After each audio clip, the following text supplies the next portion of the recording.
Welcome to the United Way Difference, a program that discusses Oshkosh community needs and how local nonprofit agencies are supporting people in our area.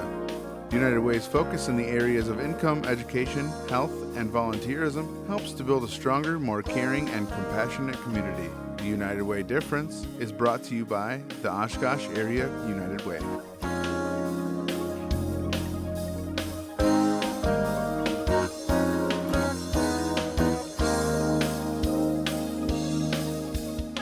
Hi, I'm Sue Ponick with the Oshkosh Area United Way. Today we're going to tackle kind of a tough issue, and that is the issue of drug and alcohol. My guest today is Stephanie Gillen. I'm going to say it right. I had it right the first time. Do you want me to say Yeah, it? say it for me. I'm Stephanie Gilden-Van. Thank you. It's not such a tough name. I have this problem with it. Stephanie Gilden-Van, who is the coordinator of the Winnebago County Drug and Alcohol Coalition. But actually, Stephanie, you hold two different roles within the health department, right? Sure. So I am the Drug-Free Communities Grant Coordinator. So our health department, Winnebago County Public Health, has a grant to address substance use. We've had that grant for 8 years now, 8.5 years, and so we're in the last 1.5 years of that grant. So my job is to coordinate the initiatives that our health department is working on around substance use. And one of the largest initiatives is engaging the community to really address substance use in our community. And we do that through the Winnebago County Drug and Alcohol Coalition. And we also do it through the alcohol team that's part of Rethink, which is the coalition that is tied to our health department.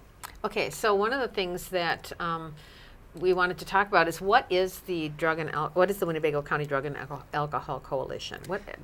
Tell me more about it. Yeah, so the Drug and Alcohol Coalition initiated itself in 2013 as part of the Heroin Task Force. So many people may be aware of the Winnebago County Heroin Task Force. And that in the last year transitioned from a task force to a long-term coalition. Okay. And the Winnebago County Drug and Alcohol Coalition is made up of a number of sectors in our community, from law enforcement. Okay, we're going to get to that, but let's talk about the mission first. Sure. So our mission is we're wanting to prevent and reduce drug and alcohol use in our community. And we're doing that by engaging the community, empowering the community, and also helping people that need to access services to address substance use, that they can also do that. So we're trying to do individual change and social change and community level work as well as individual level work. Okay, now you originally said that it formed from the Heroin Task Force. Why did it expand its just from heroin now to drug and alcohol use? Certainly heroin hasn't gone away in our community. It is still a forefront issue, and it's certainly one of the main reasons that we're seeing overdose deaths. But heroin is not the only drug that is in our community, and it's certainly not the first drug that many people find themselves perhaps addicted to. So we know to really address heroin and other opiates, we also need to look at other drugs that are in our community. And we know over time the drug trends change, and the addiction is really the issue that we need to address in our community. Okay, so let's now go to the coalition team and who makes up this entire coalition, not just the team members, but... Yeah, so we have a leadership level team, that's the steering team, and they really help do the direction and oversight of the whole coalition. They also work to ensure that there is training and leadership opportunities for people to learn and help lead the coalition across our community. So who's on that steering committee? So there is treatment providers, there are people in recovery, there's parents that are affected, we have law enforcement around that table, persons representing school districts, yourself is on that the steering team, and it's really a multi-sector approach to help oversee. And then there's individuals from each of the other teams that are represented on the steering team so that we move together fully as a coalition in our work. Right, and I think what's really cool about it is the fact that we have the healthcare systems involved. We have all three police departments involved, the county, the city, and the school, and the Oshkosh, University of Wisconsin-Oshkosh, as well as having the voice of the families represented, which I think we learn so much from. Yeah, having people impacted, involved is powerful, and it brings urgency to the work that we do, and I think it keeps all the people around the table very accountable to our work. Well, we talk about communications a bit, and you talked about focusing on the awareness piece. I know that I've been out in the community, and I sometimes hear that people just think that being addicted to a substance is you're just weak.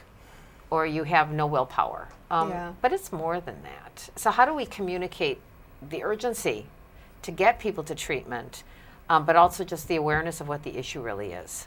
So one of the things that we're working with our communications team is to certainly help people understand what is addiction in our community, what are the current issues around drugs that we have in our community. But the other How piece, broad an issue it is? yeah, how broad and how it changes over time. There's Okay. never one point where like this is the specific drug that we have in our community. It changes over time. We had talked about at a previous meeting about the fact that, you know, we were focused so much on heroin, but now actually meth is really on the rise again. It is. It's what we're seeing from law enforcement reports, as well as just hearing from people that are in the recovery community, as well as others that are out in the community.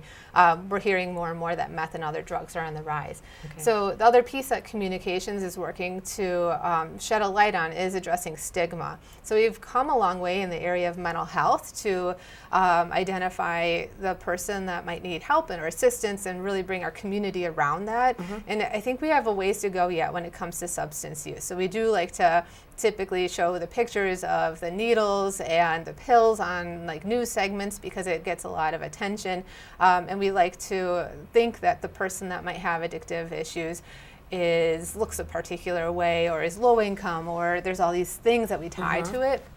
And really addiction impacts everyone, and it impacts our whole community, but there's not one kind of person that has struggled with addiction. Right, so if I can't say to you, what does a typical drug addict look like? Because you can't tell me that.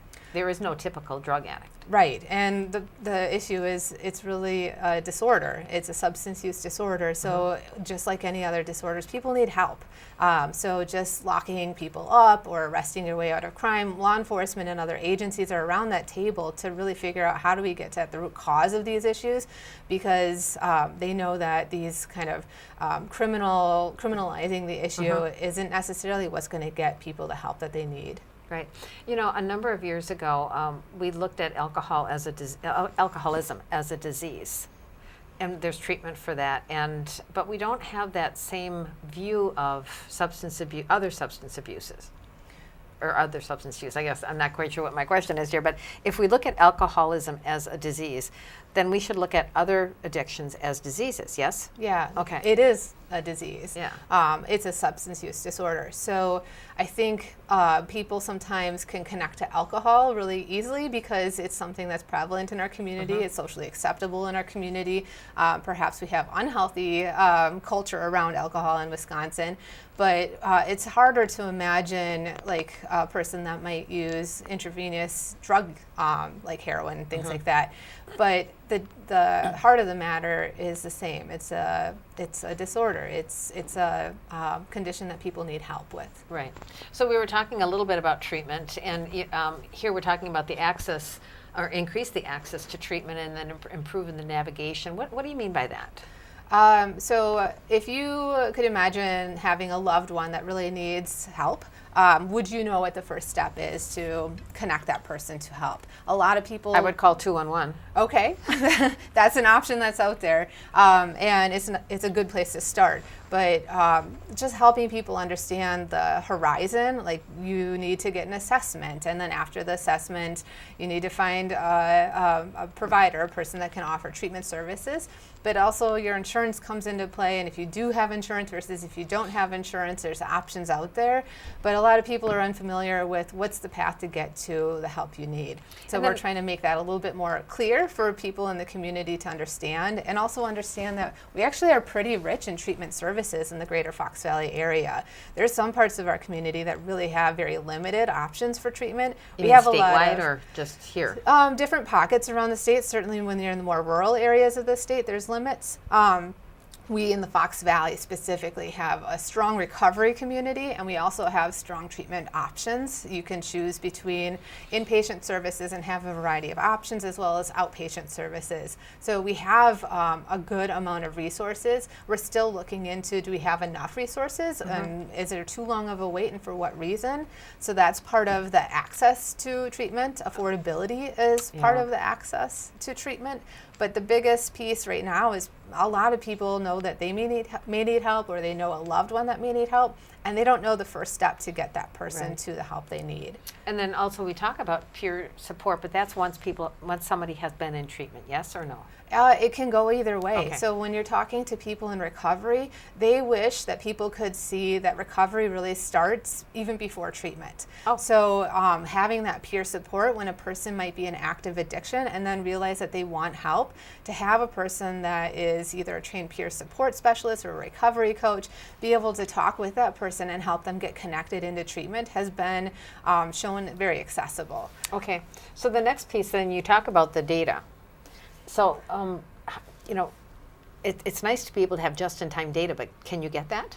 So this is something that's different with our coalition than what you see with typical drug and alcohol coalitions. We decided to have a data team because we wanted a data-driven response to the work that we're doing in the community. Mm-hmm. So data it certainly had been difficult in the past to get something more relevant than 2 or 3 years, and we are moving into a point where data collection is happening pretty quickly, and we want to bring a local lens to that. Okay. Well, I know one of the things that the coalition had been working on was trying to get some real stories. And we Yeah. have a story of Andrew Edwards that we want to show now. So if we can get that pulled up, and while that's going up, maybe we can just chat a little bit about some of the success stories that you've seen. So I think something Andrew will point to in the story that he has to share are some of the resources, again, that we have in our community, like the drug courts and other programs that we have that didn't just, again, take the person and, Andrew found himself in trouble with the law like some people with addiction issues do, and he was fortunate enough to get into a drug court program Okay. that gave him the help that he needed. And how did that work for him? How does drug court really work? I think you'll find out in the story. Oh, that's true. Okay. But some people aren't that fortunate, or they don't know what to do. Sure. So, you go back to the navigation and where to start. Even how do you come to grips with the fact that you or somebody you love has a problem? Yeah, and ideally you're looking at prevention from an early age on. So a lot of what we're doing at this point is trying to get people the help they need, but that's after they have a diagnosable issue. Mm-hmm. So looking at how we can actually get to prevention from an early age on is much more successful. So looking at kids and families that have high ACE scores, adverse childhood experiences. Give me an example of what an adverse childhood experience might be. Yeah, so it could be maybe you're a child that experienced some sort of physical or verbal abuse. It could be a child that even grew up in a home where substance use was used right in front of them. Okay. So some of those experiences are hard for children to process. If, again, we can connect them to services and help at a young age to process that and identify healthy ways to cope, then we're reducing the chance and the likelihood of early onset substance use. So some of the people that, and you'll again hear in Andrew's story, that find themselves at the age of 20, 25, 30 with a diagnosable substance use issue, they started really early. They started at 9, 10, 11 years old. So really, again, getting to that prevention, we're looking at starting at an early age and identifying specifically who needs some of that extra support and help to have a healthy coping mechanism. It was interesting this morning on National Public Radio, they were talking about the fact that more children are entering into the foster care system because children are being taken away from their parents because of substance abuse. And they talked about some of the conditions of the homes that the county social workers were finding, not necessarily Winnebago County, this is statewide. Yes. But they're finding that more children are being exposed to drug paraphernalia, that there's active drug use in the home. And because of that, what they consider neglect or abuse, children are being removed from the home until parents can straighten that out. Now, children can always come back to those parents, but it then kind of clogs up the foster care system, and so now they're trying to recruit more foster parents to be able to take care of the children. So it's really a vicious cycle. You don't think about one thing really affecting all those other things, but it does. And it's not just my problem that I have to deal with, but it's how my problem impacts other people in my family, in my community, and really it does impact the whole community. So it's really, if we can get more resources and focus at the prevention end of things, we'll start to crack that cycle so that it isn't this pervasive cycle that happens over and over again in our community. Right. We also do need the resources at the end of treatment and recovery. But if we can get some of those resources and really targeted strategies focused in prevention, that's when we'll start to see some changes. Okay, we're going to come back in just a minute, and hopefully we'll be able to hear Andrew's story. And it is a story of hope, and so I want people to know about that there is light at the end of the tunnel. So stay watching, and we'll get more on the Winnebago County Drug and Alcohol Coalition. Thank you.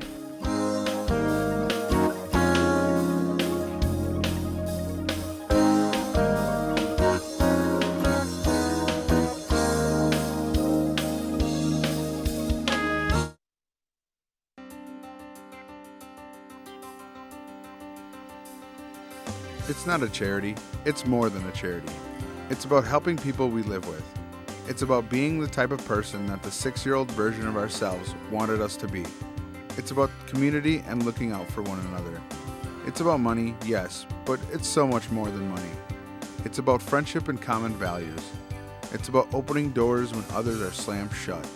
It's about giving kids a place to be kids and growing up knowing they live in a community that cares about them. It's about making sure that everyone gets to see the dentist, because we want to make sure that they have every last tooth in those smiles. Ultimately, that's it. It's about the smiles, old smiles and new smiles. It's about us, all of us, our community living united, because great things happen when we live united. Will you join us?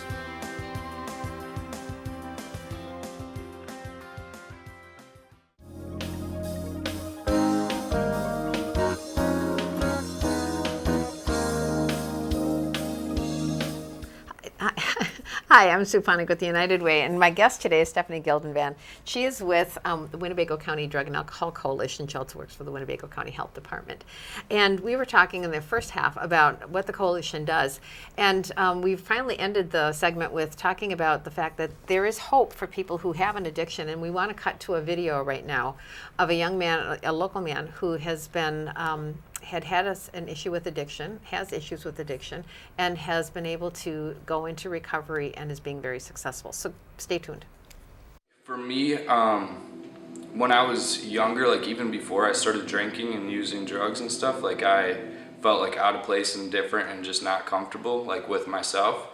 And then like the first time I drank and started using drugs, like that just, it like alleviated that, and I just felt like comfortable and at peace for once, and like that's when it really like started, I guess. Like it made me feel right. Yeah, by the time I was 12, I smoked pot for the first time.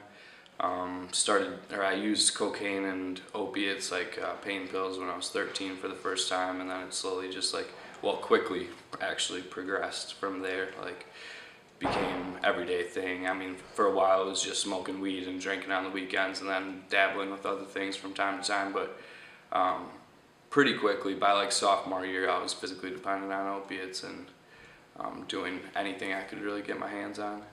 And I told myself when I first started, like, I'm never gonna end up like this person, or I'm never gonna end up like that person. Like I was involved in sports. I played basketball. I was started around the varsity basketball team as a sophomore, got good grades early on in high school and in middle school, and then slowly like it started like taking other things in my life started taking a back seat, started realizing like the progression of it. I started like trying to stop or trying to control it, and I like realized that I really couldn't do that. Like I'd make it, you know, a week or a few days and then go back to it and get back on it.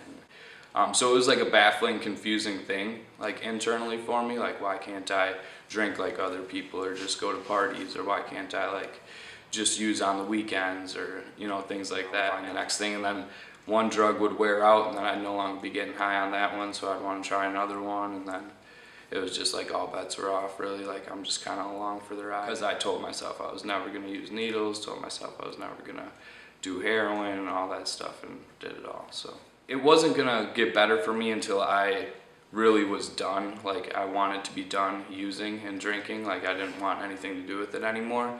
But at that point, like if any sort of like treatment or introduction to recovery or like programs and stuff was possible, like in those intervals, like that would have been helpful. But it definitely had to like come from within me first. Like I had to realized that like drugs and alcohol were no longer like a sufficient solution for me to like make me feel right. When I finally realized that like I don't want anything to do with this, and I don't know how to stay clean on my own, and I need all the help I can get, like that was like the turning point for me. Anything that could get somebody hooked up with somebody in recovery like as soon as possible, I think would be really beneficial. Like when I look back today, like the stuff that I did in those periods of time were not anything close to like the person I am, you know, like all morals, values, cares, love, like all that stuff is not in the equation at all. Or like in the last 3-4 years of my use, I kind of just chalked it up to I'm gonna be a junkie and this is what I do and this is what I'm meant to do and I'm gonna do this till I die. And that's a horrible way to live. So I'm just super grateful for, like, I went through the drug court program. That was definitely like a good starting point. It got me like involved in recovery and the 12 steps and stuff like that, and that's where I really found like the solution. We're just like everybody else, you know, people who are addicts are like, I have some of the most awesome people in my life who are just as miserable and just causing just as much as harm as I was, so give people a chance. And we're back. That is such a great story. You know, I mean, he goes through everything that went through his life, and then how grateful he is for the opportunity to go through drug court, become sober, and stay in recovery. Yeah, Yeah. it really is a story of hope. Yeah, we need a lot more of those, don't we? Yeah, And they're out there. We know that they're out there. recovery is possible. Well, let's talk a little bit about some of the data that we've collected. One of the things, you know, we had talked about earlier in the program, Stephanie, was the fact that, you know, alcohol for many people is the first drug. And while it is socially acceptable, particularly in the state of Wisconsin, it is a drug. And, you know, we talk about drug-related deaths, so maybe let's talk about that a little bit more. Yeah, so in Wisconsin, the drug that is most lethal is alcohol. And it's not something that most people initially think of when they think of lethal drugs, but it certainly is. And what's even more interesting is if we go to the next slide, Well, before we do that, I want to just point out the fact that unfortunately the data lags for us. We don't really know. So the most recent stuff that we have is from 2015, which seems old, but it's hard to collect that data and to make it real. So yeah, anyway. there's usually about, when you're looking at statewide information, a 2 to 3 year lag when it comes to some of the information. I will say that these trends haven't changed a whole lot over time, so it's likely to be the same issue that we're looking at here now. Certainly we want to have our own local context on like how do we as Winnebago County fit into this information. But a lot of people, when they think of alcohol deaths, they think of the typical OWIs and things of that nature. But if you look at the numbers, it's really such a small portion of that. And you know, we're listening. People might be listening to this on radio because it's simulcast. So if you can be pretty specific in what they might see if they were looking at the screen, that would be great. So, like, if you look at the chart here, only 15% of the deaths were due to motor vehicle accidents. That just amazes me. Right. So alcohol poisoning would be like an alcohol overdose, and that is 18% of the deaths. Falls is an increasing number. So this is up to 37% now. So people fall, and as a result of the fall, They die. They die. But it was the alcohol caused them to fall to begin with. Right. Okay. And so some of that is the aging population using alcohol as either they had always used alcohol, but now they also have maybe new prescriptions in their mix. And the prescriptions and alcohol don't work together, and they lose their balance, and they fall, and unfortunately they die. And so where maybe I knew the level that I could drink at and not become totally intoxicated, now with the intermixing of the drugs, that could totally throw that off. Right, that changes everything. Okay. Also, we know a lot of people in their older years are also facing more isolation, and so that can cause depression, and some people are using alcohol as a means to kind of help themselves cope with that. So again, but then you see a huge chunk around chronic conditions and cirrhosis as part of that. That's 42% And that's long-term, of the chronic meaning long-term. Yeah, that means you've been drinking for a while and it's adding up and having an impact. It doesn't even mean that you have to be binge drinking all the time. It can be just slight overuse of alcohol. So a recommendation for women is like 7 drinks in a week. Drinking more than 7 drinks in a week is what the health department would say is in excess if you're a female, a female adult. And so what we're looking at is 42% of the deaths in Wisconsin are due to people drinking too much and drinking for too long in their life.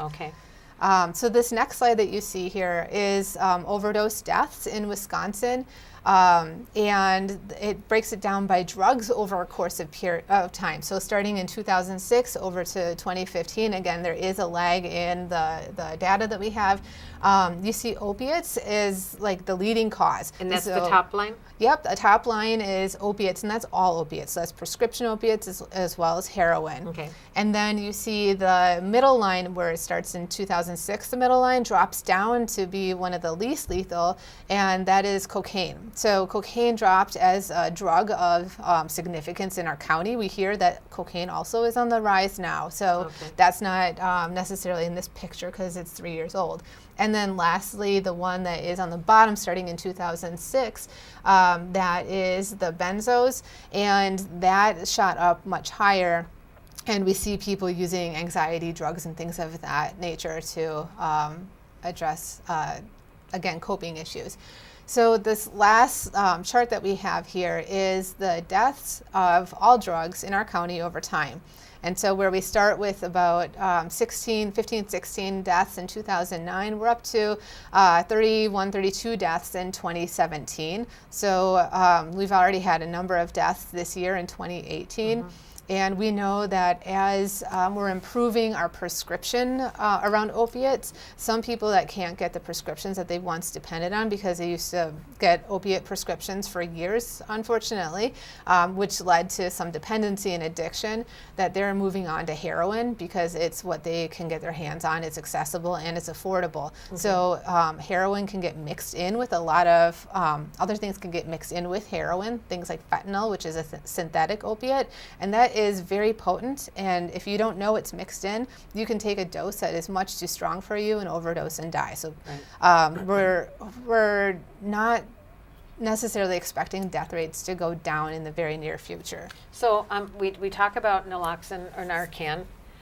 It is the drug that, it's the blocker of the drugs. I don't know how else to describe it. So people get a shot of this, and it immediately stops the overdose. Again, Again, when we have fentanyl mixed in with heroin, sometimes you need a couple of doses. But we do want to make sure that the community understands if you know of someone that may potentially be using opiates, even if it's a person that's older that may have forgotten if they took their prescription already, that Narcan is available for free. The training is for free, and the information they can get through the last slide on this presentation. So we're going to talk about these conversations, but we've only got like a minute left, so we have to be really fast. So we're holding a number of conversations in the community for people to discuss the issue of alcohol and drug use. Yes. So there's going to be 14 community conversations overall, and it's looking at a variety of sectors because we know that substance use requires a community response. So this is a listening tour. We want to hear from the community. We want to hear the issues that they are seeing and would like to act on. And they can get more information about that whole tour on our website. It's winnebagodac.org, and there's a flyer that outlines all the dates and times. There is no cost to attend. There's refreshments, so they can check out the multitude of options coming up in April for events across our community. And if people need to reach out to you, how would they get a hold of you, Stephanie? Best way would be to call or email. So the slide that was just up, or my phone number is 920-232-3368. The community conversations, you can also call 211, and they should have a list of the community conversations in the Oshkosh area if you'd like to participate in those. And I want to thank Stephanie for being a guest today. And if you'd like more information, please contact the Winnebago County Health Department. Great. Thanks, Stephanie. Thank you.